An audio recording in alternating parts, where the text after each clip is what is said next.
अस्सलाम वालेकुम, मैं हूं अमीर अब्बास।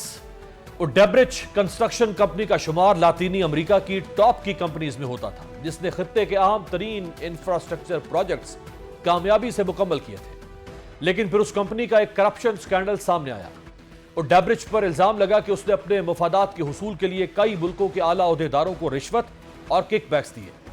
उन्हीं में से एक मुल्क ब्राजील भी था, जिसके साबिक सदर लुइस डि सिल्वा पर सन 2016 में इल्जाम लगा कि उन्हें भी इस कंस्ट्रक्शन कंपनी ने नवाजा है। डि सिल्वा पर करप्शन का मुकदमा चला तो उन्होंने अदालत को कायल करने की कोशिश की कि यह सियासी केस है जिसमें कोई हकीकत नहीं और यह उन्हें इलेक्शन लड़ने से रोकने की साजिश है। लेकिन इसके बावजूद लुइस डि सिल्वा को 12 साल जेल और जुर्माने की सजा सुना दी गई और सन 2018 में उन्हें जेल भेज दिया गया। सजा की वजह से लुइस डि सिल्वा सदारती इलेक्शन की दौड़ से बाहर हो गए।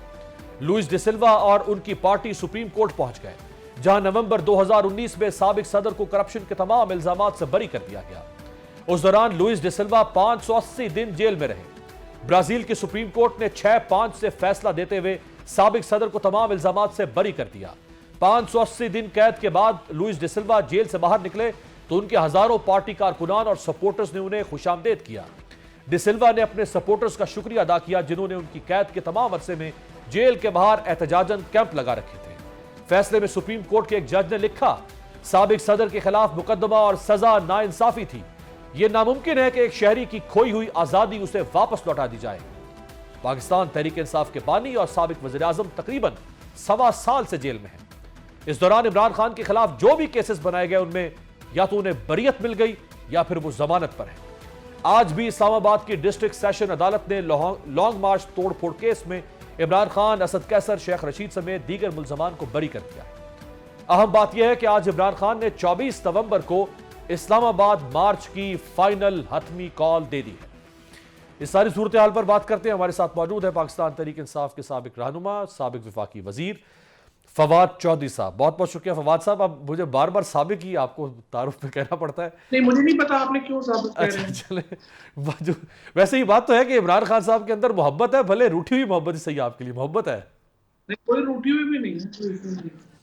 तो ये बताएं कि अब 24 नवंबर आपने अपनी तरफ से कुछ बना दिया।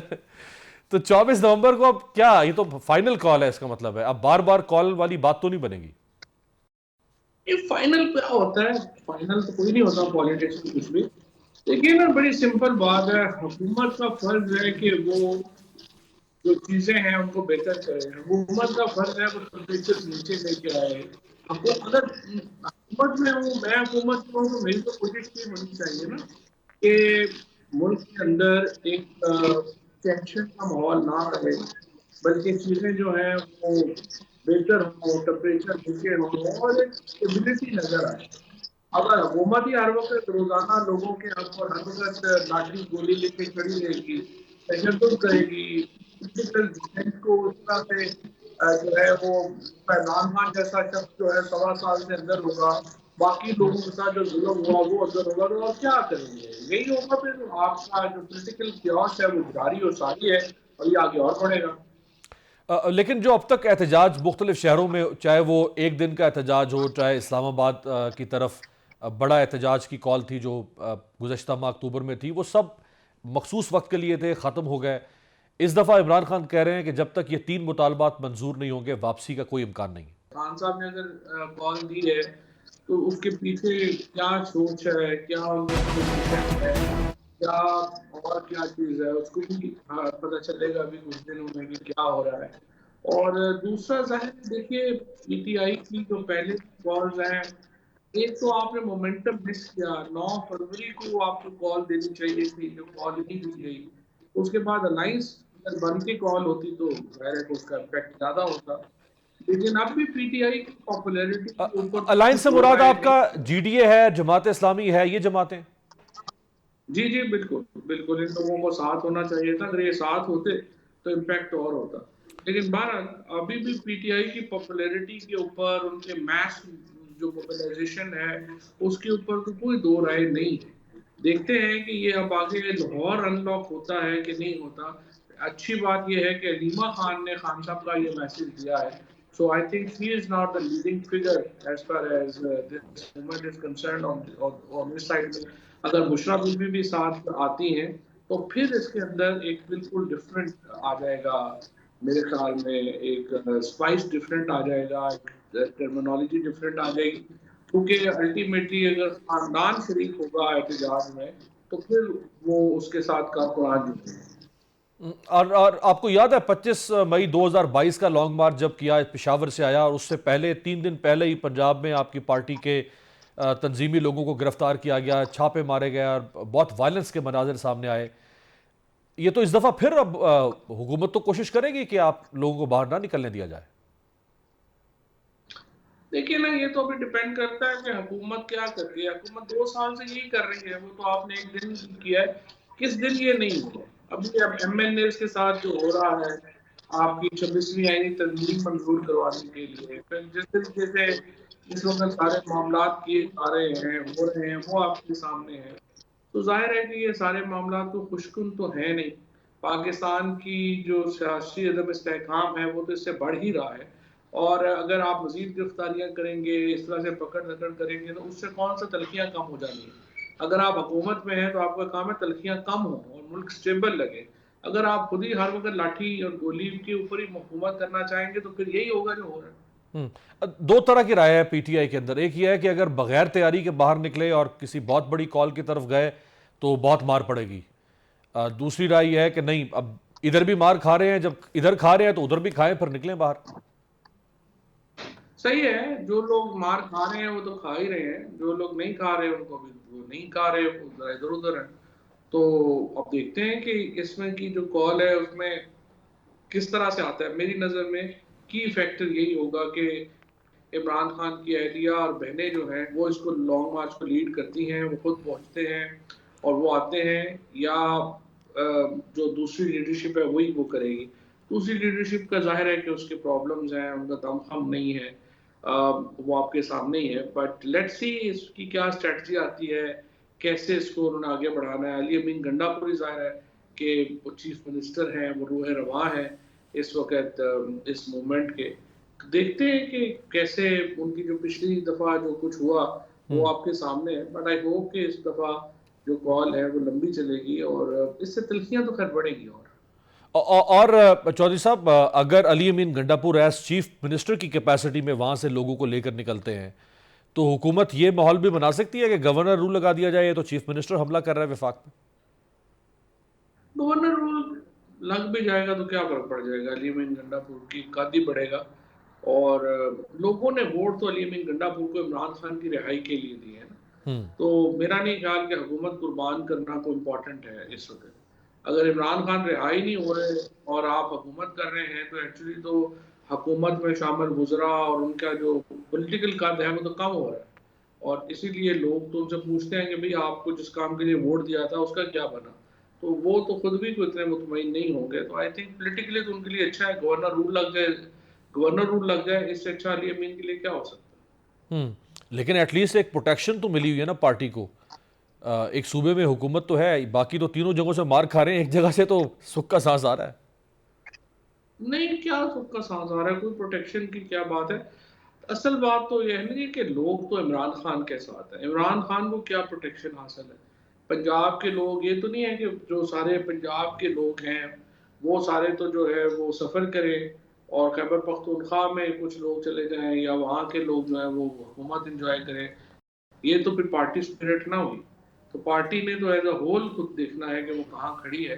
एंड आई थिंक यही सोच है जो इस वक्त चल रही है। और जो आप कह रहे थे कि इनको बड़ा अलायंस बनाना चाहिए, तो अभी इस वक्त जो मौजूदा अलायंस है अपोजिशन का, जिसमें महमूद खान अचकजई हैं, सरदार अख्तर मेंगल हैं, MWM हैं, और हामिद रजा तो चलें कोई बहुत बड़ी जमात नहीं है।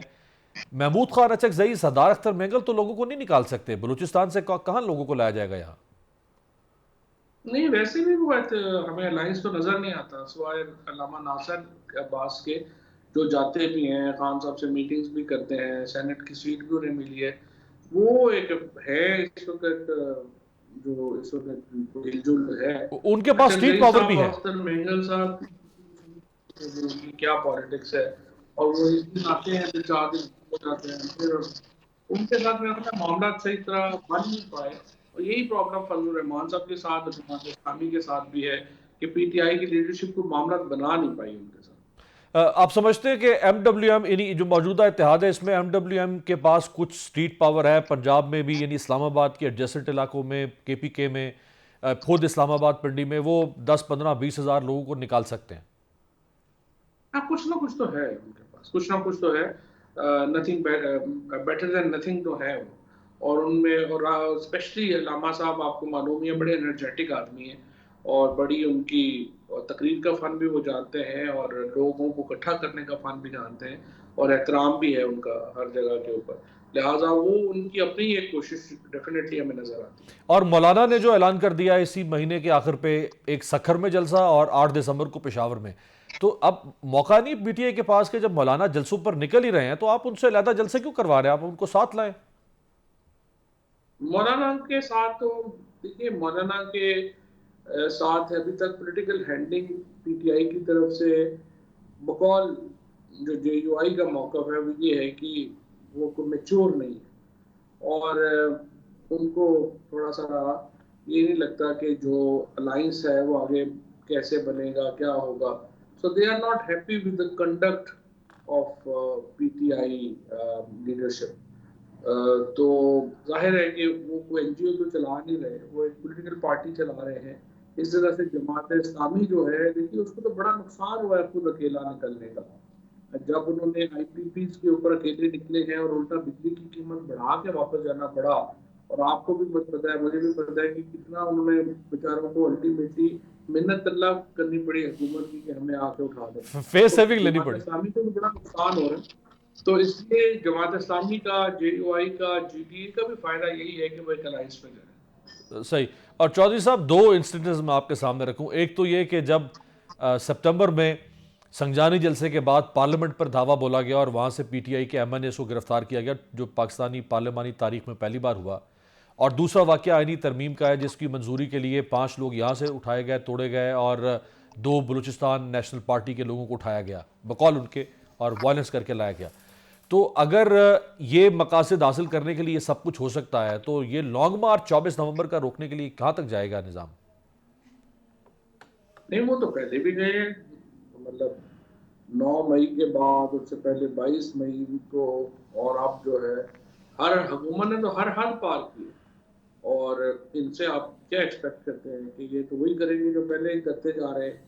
पाकिस्तान मजीद डिस्टेबलाइज होगा इसके नतीजे में। पाकिस्तान में मजीद जो तफरीक है वो बढ़ेगी। पाकिस्तान के अंदर जो अल्ट्रा नेशनलिस्ट हैं, बल्कि लहरी पसंद हैं, और मजहबी जो शिद्दत पसंद है, उनकी ताकत और बढ़ेगी। जो रेगुलर पॉलिटिकल पार्टीज हैं उनकी ताकत और कम होगी। क्योंकि देखिए ना अमीर, जब आप, हम जैसे लोग जो हैं, जो बंदूक नहीं उठा सकते, जिनकी कैपेसिटी नहीं है कि वो पहाड़ों में जाके लड़ सकें, अगर आप उनको बंदूक के जोर के ऊपर सियासत से बाहर कर देंगे, आप ठुड्डे मुक्के मार के जेलों में डाल देंगे, तो फिर अल्टीमेटली अपोजिशन चेंज हो जाएगी ना। फिर अपोजिशन वो आ जाएगी जो बंदूक का मुकाबला बंदूक से कर सकती है। अब आप लोग फिर गुरिल्ला चाहे वॉरफेयर तो नहीं कर बलूचिस्तान, सकते ना? जी, मैंने कहा आप लोग गुरिल्ला वॉरफेयर तो नहीं कर सकते ना? हम तो नहीं कर सकते ना, लेकिन अल्टीमेटली देखिए ना, हम फिर रिप्लेस हो जाएंगे ना। हम तो ज़ाहिर फारूक हो जाएंगे। और हमारी जगह अभी आपने देखा कि हुकूमत को ये बहुत इंतशार लगता है कि PTI जो है वो जलसा करती है, जुलूस करती है, लेकिन उनको वो इंतशार नज़र नहीं आता कि जब एक जमात जो है वो चीफ जस्टिस पाकिस्तान के ऑफिस के बाहर मजमा लगाए और उनके साथ की कीमत मुकर्रर कर दे। कोई इंतजार नहीं है। तो जब हुकूमतें इन तरफ में सोचे कि जिसके पास ताकत है और जो हमें नुकसान पहुंचा सकता है उसके तो हम नीचे लग जाएंगे, सही। और जिसके पास हथियार नहीं है और वो हमसे गुरिल्ला जंग नहीं लड़ सकता, हम उसको मारेंगे और हम उसको जो है ठुड्डे मुक्के मार के निकाल देंगे। तो फिर अल्टीमेटली तो देखिए बंदूक वालों ने रिप्लेस कर देना ना बहुत उन आम बात। लोगों को जो कि ये हथियार नहीं उठा सकते। बहुत। रियासत का तो काम ये है ना, मॉडर्न रियासत का तस्वुर तो यही है कि आप एक पुरअमन इंतकाले इक़्तिदार होते हैं। आइन जो बनाए, आइन का जो कॉन्सेप्ट है, हाँ। आइन ने किसको रिप्लेस किया है? उसने मुसल्लह जद्दोजहद को रिप्लेस किया है ना। जब आप आइन को उठा के कबाड़ खाने में डाल देंगे तो फिर जाहिर है कि इधर भी मुसल्लह जद्दोजहद को replace ये बड़ी थॉट प्रोवोकिंग बात आपने की है कि अगर पुरअमन जद्दोजहद या पुरअमन सियासत के तमाम दरवाजे बंद कर देंगे तो फिर तो आप मुतशद्दिद सियासत की तरफ लोगों को मजबूर करेंगे। बहुत बहुत शुक्रिया फवाद चौधरी साहब। ब्रेक के बाद हमारे साथ होंगे साबिक चेयरमैन सेनेट।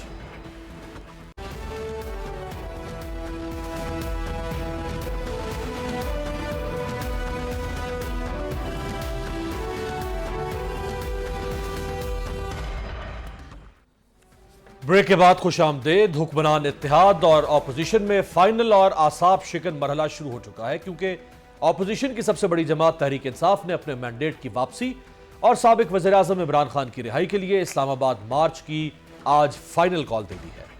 बाद सियासी तज्जियाकार इस लॉन्ग मार्च को हुकूमत के लिए खतरे की घंटी करार दे रहे हैं। नून लीग और पीपल्स पार्टी की इत्तेहादी हुकूमत की क्रेडिबिलिटी पर सिर्फ तहरीक इंसाफ ही नहीं बल्कि मौलाना फजल रहमान, महमूद खान अचकजई और सरदार अख्तर मेंगल भी मुसलसल सवालात उठा रहे हैं। मौलाना फजल रहमान तो यहां तक कह चुके हैं कि नए इंतखाबात से ही मुल्क बच सकता है, लेकिन इस्टेब्लिशमेंट को अलहदा होना पड़ेगा। दूसरी जानिब 26वीं आईनी तरमीम से लेकर दीगर कानून साजी तक मुस्लिम लीग नून की हिकमत अमली नाकाम हुई तो उसे एक अच्छे इत्तेहादी की तरह पीपल्स पार्टी ने सहारा दिया और बिलावल भुट्टो जरदारी खुद मैदान में उतरे। बिलावल भुट्टो जरदारी की सरतोड़ कोशिशों से ही मौलाना फजल रहमान अपने तमाम तर तहफ़्फ़ुज़ात के बावजूद 26वीं आईनी तरमीम पर वोट देने के लिए कायल हुए, लेकिन उसका नतीजा कुछ यूं निकला कि नून लीग ने पीपल्स पार्टी को ही बाईपास करना शुरू कर दिया। पीपल्स पार्टी के रहनुमा मुर्तजा वहाब ने इंकशाफ किया है कि मुस्लिम लीग नून से बात हुई थी कि जुडिशल कमीशन में पीपल्स पार्टी के 2 नुमाइंदे शामिल होंगे, तहम उसकी वादा खिलाफी की गई। दूसरी जानिब मईशत की बहाली से स्मॉग की रोकथाम तक हुकूमत की पॉलिसियां तनकीद की जद में है। वफाकी वजीर एहसन इकबाल ने तस्लीम किया है कि स्मॉग से 2,50,000 कबल अज वक्त अमवात का खदशा है, जबकि वजीर दिफा ख्वाजा आसिफ का कहना है कि इंतजामिया की सरपरस्ती में रिश्वत के जोर पर स्मॉग फैलाई जा रही है और मलबा फसलों की बाकियात पर डाल दिया जाता है, जबकि हमें ट्रक की बत्ती के पीछे लगा रखा है कि स्मॉग भारत से आ रही है।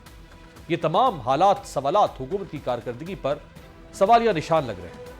दूसरी जानिब सियासी खेल भी एक नया मरहला इख्तियार कर चुका है और तहरीक इंसाफ के अलावा मौलाना फजल रहमान की जमात भी नवंबर में ही जलसे जुलूसों का आगाज करने जा रही है।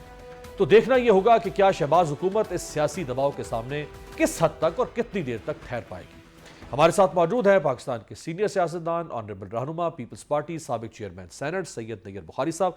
बहुत बहुत शुक्रिया बुखारी साहब। अभी तो हुकूमत के 8 महीने गुजरे हैं और मौलाना साहब भी सड़कों पर आ रहे हैं। सखर में नवंबर के आखिर में उन्होंने जलसे का ऐलान कर दिया, 8 दिसंबर को पेशावर में जलसा कर रहे हैं। तहरीक इंसाफ ने 24 नवंबर की कॉल दे दी है। ये आपके इत्तेहादी नून लीग वाले ये क्यों नहीं मामलात को संभाल पा रहे? शुक्रिया। मेरे पास देखिए गुजारिश ये है कि पॉलिटिक्स में हमेशा डायलॉग को अहमियत दी जाती है और पाकिस्तान पीपल्स पार्टी ने तो हमेशा डायलॉग पे बिलीव किया है। अब बुनियादी बात यह है कि आप इस मुल्क में निज़ाम आइन और कानून के मुताबिक चलाना चाहते हैं या गवर्नमेंट्स को एजिटेशन के ज़रिए घर भेजना चाहते हैं। और अगर आप ये कोशिश करेंगे कि एजिटेशन के ज़रिए गवर्नमेंट्स को घर भेजा जाए तो आप पाकिस्तान में जो पॉलिटिकल हिस्ट्री है इसके माजी को देख लें। और जब भी इस किस्म का एजिटेशनल पॉलिटिक्स हुई है तो फिर थर्ड फोर्स को बिल्कुल मौका मिला और वो बिल्कुल बरजमा होगी। और अगर आज के पॉलिटिकल लीडरशिप ये समझती है कि एजिटेशन के ज़रिए गवर्नमेंट को पैकअप करवाया जाए तो फिर ये इंतज़ार करेंगे कि फिर जमहूरियत का बहाल होगी, फिर जमहूरियत की बहाली के लिए जद्दोजहद करनी पड़ेगी। तो उसके लिए आसान तरीका यही है कि आप पार्लियामान में आएँ और जो आइनी तरीका है उस तरीके से आप गवर्नमेंट को डिसलॉज कर सकते हैं तो कर लें। आपके सामने पाकिस्तान पीपल्स पार्टी की और दीगर जमातों ने 2022 में एक कॉन्स्टिट्यूशनल रास्ता इख्तियार किया बिल्कुल और गवर्नमेंट को पैकअप करवाया। अगर ये समझते हैं या तो देखें ना, अभी ये बहुत सारे जो पीटीआई के मेंबरान हैं कि वो समझते हैं पार्लियामान के अंदर बैठे भी हुए हैं, पार्लियामान से पर्क्स एंड प्रिविलेजेस भी ले रहे हैं। हाँ। और फिर वो कहते हैं कि जनाब ये पार्लियामान जैली है। फिर जैली पार्लियामान में बैठ के आप क्यों पर्क्स एंड प्रिविलेजेस ले रहे हैं? आप वो स्टेटस क्यों एंजॉय कर रहे हैं? छोड़ देते आप, election commission of Pakistan by election करवा लेता। लेकिन मैं कभी भी इस हक में नहीं है या मेरी जमात कि एजिटेशन के ज़रिए हुकूमतों को पैकअप करवाया जाए। आप देख लें, हम 2014 का हमने बावजूद हम अपोजिशन में थे, मियाँ नवाज शरीफ की अभी गवर्नमेंट थी, तो उस वक्त अगर हम हाथ में लाते कि अनकॉन्स्टिट्यूशनल वेज से या मीन से गवर्नमेंट को डिसलॉज किया जाता तो हम भी शरीक हो जाते। लेकिन पाकिस्तान पीपल्स पार्टी ने उस वक्त भी PMLN को कहा कि नहीं, हम आपके साथ हैं, हम एजिटेशन के ज़रिए गवर्नमेंट्स को देखें ना, हमारा माजी देख लें, एजिटेशन के ज़रिए कभी भी वो मकासद हासिल नहीं हुए। और आप देखें इस सिस्टम की कंटिन्यूटी में ही हमारी बेहतरी है। सिस्टम की कंटिन्यूटी नहीं होगी तो फिर आपके लिए फिर मसाइल पैदा बिल्कुल होंगे। सही है बुखारी साहब, ये लेकिन खुदा उसमें बुखारी साहब देखिए, इसमें तो दो राय नहीं है ना कि सिस्टम चलेगा तो ठीक होगा ना, अगर चलने ही ना दिया जाए तो वो ठीक कहां से होगा, इस्लाह कहां से करेगा। लेकिन फिर सवाल यह है कि अगर इसी सिस्टम के किसी फरीक को या फरीकैन को इसी सिस्टम से कुछ मसले शिकायतें हों तो उनको शटअप कॉल देकर खामोश करवाए रखना भी तो कोई हल नहीं है ना। उनकी ग्रीवेंसेस को एड्रेस करना हुकूमत ही को प्रोएक्टिव होना पड़ेगा ना। आपने कहा कि ग्रीवेंसेस हैं, नेचर ऑफ ग्रीवेंसेस वेरी करती है। अगर तो कोई क्रिमिनल केसेस में इन्वॉल्व हो और वो समझे कि जी उसको थ्रू एजुटेशन रिलीफ मिले तो ये तो मुनासिब बात नहीं है। अगर रिलीफ मिल जाए तो कोर्ट्स बहुत अच्छी हैं, अगर रिलीफ ना मिले तो कोर्ट्स को बुरा भला कहना शुरू कर देते हैं। सो फार जितने भी केसेस में इनको रिलीफ मिली है तो इन्होंने अप्रिशिएट किया, और जहाँ रिलीफ नहीं मिलती तो कहते जी कोर्ट्स गैर जानबदार नहीं रही, हमें इंसाफ नहीं मिल रहा। तो यू फेस द ट्रायल्स और आप फेस करें, और अगर वो प्रोसिक्यूशन अपना मौक़िफ़ साबित न कर सके अदालतों में तो एक्विटल हो जाती है, और अगर मौक़िफ़ रियासत जो है वो इस्टेब्लिश कर ले, प्रोसिक्यूशन इस्टेब्लिश करे तो कन्विक्शन हो जाती है। लेकिन सिस्टम है, अब देखें ना, अब आप जुर्म भी कर बैठे या जुर्म का आप पे इल्ज़ाम हो तो वो कहाँ फैसला होगा? जो जुडिशल फोरम है वहीं फैसला होगा। इसमें ये भी ठीक है, वहीं फैसला होने दे। फिर आप ये भी बजा फरमा रहे हैं कि अगर कोई किसी क्रिमिनल केस में इन्वॉल्व है तो उसको कोई हक नहीं पहुंचता कि वो प्रेशर डाल के या आर्म ट्विस्टिंग करके अपने मुकदमात खत्म करवाए। लेकिन बिल्कुल उसी तरह से ये हुकूमतों को भी तो हक नहीं पहुंचता कि वो अपने सियासी मुखालिफिन के खिलाफ, आप खुद विक्टिम रहे सियासी मुकदमात के बुखारी साहब, आपकी पार्टी, आपकी लीडरशिप, खुद PMLN की लीडरशिप विक्टिम रही परवेज मुशर्रफ के जमाने में। आज अगर इमरान खान के ऊपर 200 केसेस हैं, मुमकिन है उसमें से 150 सच्चे होंगे, 50 तो झूठे सियासी केसेस बनाए गए ना, कम से कम ये भी तो खरी होना चाहिए ना। बिल्कुल आप दुरुस्त कह रहे हैं कि झूठे मुकदमात बनने नहीं चाहिए, लेकिन एक हम ट्रेडिशन क्यों नहीं उसका रवाज देते कि जहाँ पे गलत चार्ज फ्रेम हुआ हो, जहाँ पे गलत या बेबुनियाद प्रोसिक्यूशन हुई हो, तो फिर एक बिल्कुल डेफेमेशंस के केसेस क्यों नहीं किए जाते? आप मुझे बताएं पाकिस्तान में कितने देखें तक आप डैमेजेस के क्लेम्स करेंगे, अगर आप साबित करें कि ये झूठा और बेबुनियाद मुकदमा था और आपको सिविल कोर्ट से रिलीफ मिले, तो फिर जो एग्जीक्यूटिव की जो इंस्ट्रूमेंट्स हैं वो भी इज्तनाब करेंगे बेबुनियाद मुकदमात बनाने पे। ये आपने बहुत जबरदस्त बुखारी साहब, ये आपने बहुत जबरदस्त और बड़ी हटके बात की है। ये बात कोई कर नहीं रहा। कल ही कामरान मुर्तजा साहब मेरे साथ शो में थे, तो कल जो PTI के लीडर्स को, 3 ऑपोजिशन लीडर्स को गिरफ्तार किया गया अडयाला जेल के बाहर, तो कामरान मुर्तजा साहब ने यही बात फरमाई जो आपने कहा कि इनको गलत पकड़ा गया, अब इनको मुकदमा करना चाहिए कि हमें क्यों पकड़ा गया। दो किस्म के, एक तो देखें वो कल मैं सुन रहा था कि प्रिविलेजेस मोशन ये वो बिल्कुल उनका राइट बनता है, लेकिन why don't they file civil suits huge amounts के करें, रियासत के खिलाफ करें और उन एहलकारों के खिलाफ करें, ताकि एहलकार आइंदा से गलत इंस्ट्रक्शंस, बेबुनियाद मुकदमात किसी पे ना बनाएं। जब उसकी अपनी किटी से पैसे जाएंगे ना, जब उसको फाइनेंशियल लॉस खुद बेयर करना पड़ेगा, तो फिर वो बेबुनियाद मुकदमात नहीं बनाएगा। जबरदस्त आपने बात की है। और जारी बात है, कानून और आइन का तोड़, अगर कहीं पे कुछ ज्यादती हो रही तो उसका कानूनी तरीके से अगर मौजूद है रिलीफ तो वो लेना चाहिए, बजाय कि कोई और रास्ता इख्तियार किया जाए। अब देखिए 24 नवंबर तक, आज से लेके अब ये बहस तो छिड़ गई है कि PTI निकल रही है, कैसे निकलेगी। खान साहब ने यहां तक कह दिया है कि हम अब इस दफा वापस नहीं जाएंगे, मुतालबात मंजूर करवा कर ही जाएंगे।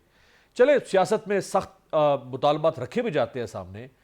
अब हुकूमत के पास भी तो वक्त है ना 11 दिन का, कि वो आज से ही इनके साथ डायलॉग शुरू कर दे, हो सकता है चीजें सेटल हो जाए। बिल्कुल, देखिए जी, बड़ी सीधी सी बात है अमीर अब्बास, बुनियादी बात है ये, जिस हमारे पास ज़ाब्ता फौजदारी भी है और फिर बाकी जो नैब के कवानीन है, नैब में तो प्ली बारगेन भी है, और बाकी रियासत के पास इख्तियार है मुकदमात की विड्रॉल का। ये आज से नहीं, ज़ाब्ता फौजदारी में ये बात प्रोवाइडेड है। अच्छा, कि जी डिस्ट्रिक्ट मजिस्ट्रेट जो है वो केसेस विड्रॉ कर सकता है, वो सेक्शन 494 है। रियासत के साथ बैठ के बात करें। आप देखें, आप इक्विटल मांगते हैं, या तो फिर आप अपना डिफेंस लेके आएँ, अपना केस कंटेस्ट करें, कोर्ट ऑफ लॉ में इस्टेब्लिश करें कि वी आर इनोसेंट, या प्रोसिक्यूशन इस्टेब्लिश करे कि जी ये जो है ये इन्होंने इल्ज़ाम दुरुस्त है इन पे। एक तो बात ये है। दूसरी बात है नेगोशिएशन की।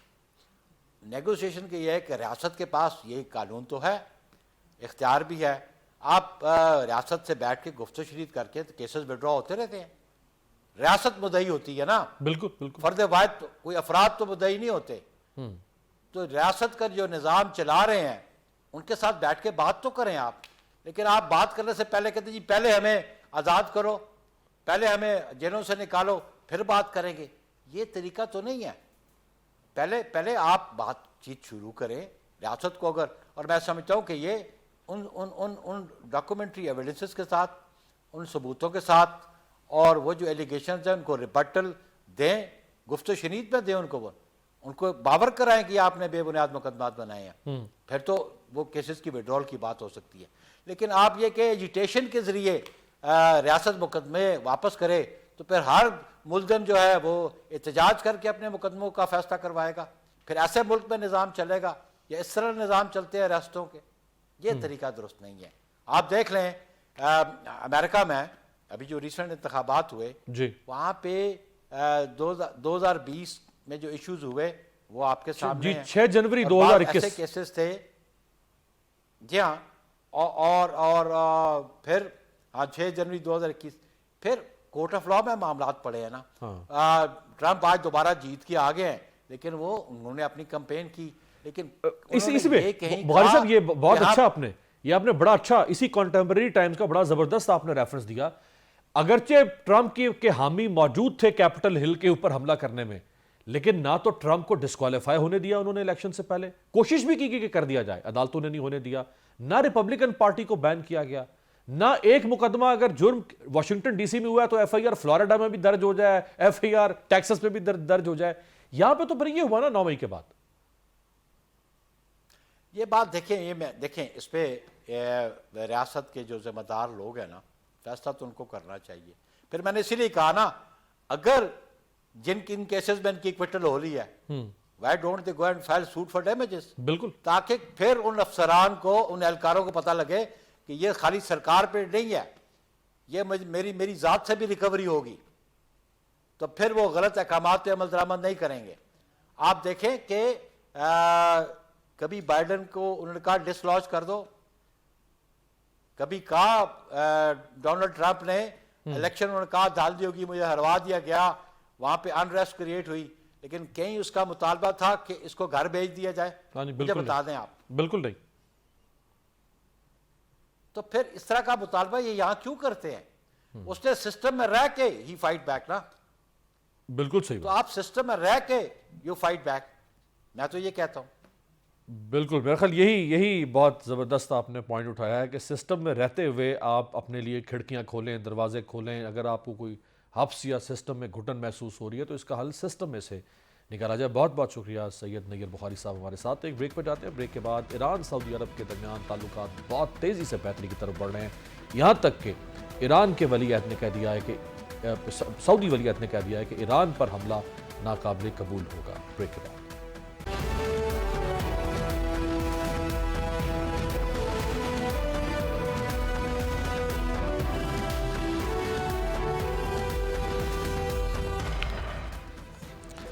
ब्रेक के बाद खुशामदीद। एक तरफ अमेरिका में डोनाल्ड ट्रंप दूसरी बार इक़्तिदार संभालने की तैयारी कर रहे हैं, तो दूसरी तरफ इसराइल मशरिक़ वुस्ता में जंग, बदअमनी और नफरत की आग फैला रहा है। ऐसे गैर मामूली हालात में सऊदी अरब और ईरान के बाहमी ताल्लुकात में खुशगवार बेहतरी आई है। सऊदी अरब के chief of general staff Fayyad bin Hamid al Ruwaili ने एक आला सतही वफ्द के हमरा ईरान का दौरा किया, जहां उन्होंने ईरानी मुसल्लह अफवाज के chief of staff major general Mohammad Bagheri समेत मुख्तलिफ ईरानी हुक्काम से अहम मुलाकातें की हैं। दोनों मुल्कों के हुक्काम ने अस्करी और दिफा के शोबे में ताउन बढ़ाने, सिक्योरिटी ताउन को मजबूत बनाने और खित्ते के इस्तेहकाम पर तबादला ख्याल किया है। ईरान के जनरल बुगैरी ने मुलाकात में दोनों मुमालिक के दरमियान सिक्योरिटी ताउन में इजाफे पर जोर देते हुए कहा है कि इन्हें खुशी होगी कि अगर सऊदी बहरिया आइंदा साल बहरी मशकों में हिस्सा ले या मुबस्सिर की हैसियत से शरीक हो। बाज़ आलमी मुबस्सरीन का कहना है कि सऊदी जनरल का दौरा तेहरान बदलते हुए इलाकाई हालात और सऊदी ईरान ताल्लुकात में बेहतरी का इशारा है। ईरान की तरफ से बहरी मशकों में शिरकत की दावत इलाकाई इस्तेहकाम और नए इम्कानात की खबर दे रही है। BBC के मुताबिक ईरानी मीडिया इस दौरे को गैर मामूली करार दे रहा है क्योंकि दोनों मुल्कों के दरमियान आखिरी बार बराह रास्त फौजी राब्ते दिसंबर 2023 में टेलीफोन कॉल्स के जरिए हुए थे। सिर्फ यही नहीं बल्कि सऊदी अरब के आला सतही वफ्द के ईरान पहुंचने के बाद ईरानी सदर मसूद पेज़ेश्कियान ने सऊदी अरब के वली अहद मोहम्मद बिन सलमान से बजरिया फ़ोन रब्ता किया। रियाज में मुस्लिम और अरब ममालिक का इजलास हुआ जिसके लिए अरब और मुस्लिम ममालिक के रहनुमा पीर के रोज सऊदी अरब के दारुल हुकूमत रियाज पहुंचे थे। ईरान की जानिब से नायब सदर मोहम्मद रजा आरिफ ने कॉन्फ्रेंस में शिरकत की थी। उस सरबराही इजलास की बुनियादी तरजीह फलस्तीन और लबनान के इलाकों में इसराइली जारहियत को रोकना, आम लोगों को तहफ़्फ़ुज़ फराहम करना और खित्ते में अमन व इस्तेहकाम के क़याम के लिए आलमी बरादरी पर दबाव डालना था।